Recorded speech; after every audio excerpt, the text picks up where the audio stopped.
Chers amis, il y a une question qui revient beaucoup. Est-ce qu'on peut dire Tehillim la nuit? En temps normal, les femmes peuvent toujours le dire, les hommes pas. Pourquoi? Parce que ça fait partie du Mikra. C'est-à-dire qu'il y a plusieurs parties dans la Torah. Il y a ce qu'on appelle la loi orale, la loi écrite. La loi écrite, c'est la Torah, le texte de la Torah, et les 19 autres livres de la Bible. Et les Tehillim font partie de ces 19 livres de la Bible.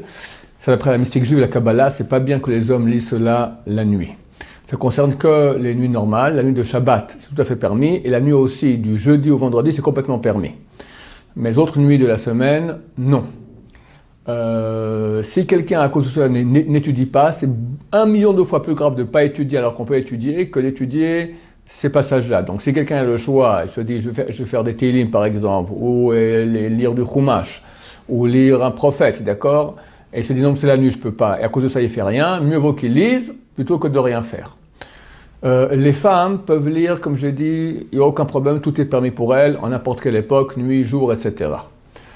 Dans cette période pénible, où Dieu nous demande de prier, Baruch Hashem, tout Am Israël est uni dans les prières, dans le monde entier, tout le monde prie, et je suis convaincu que ça fait un très très grand effet dans le ciel, et je ne saurais trop vous encourager à continuer. De toute façon, les gens sont confinés chez eux, donc tant qu'à faire, il faut étudier beaucoup de Torah et prier beaucoup à Hashem. Les Tehillim, c'est extraordinaire, c'est un pouvoir énorme.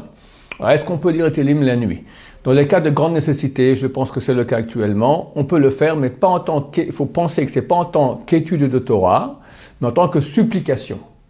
On prend les Tehillim comme support pour supplier Hachem de nous sauver.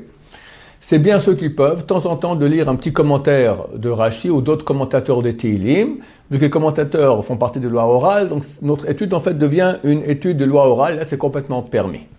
Donc, en cette période, oui, si possible en tant que supplication, et si possible avec de temps en temps des petits commentaires des commentateurs tels que Rashi ou autres. Que Dieu écoute nos prières, et je suis convaincu qu'elles font un très grand effet dans le ciel, que très bientôt il nous sauvera tous de tous les malheurs du monde s'arrêteront. Bimera Amen.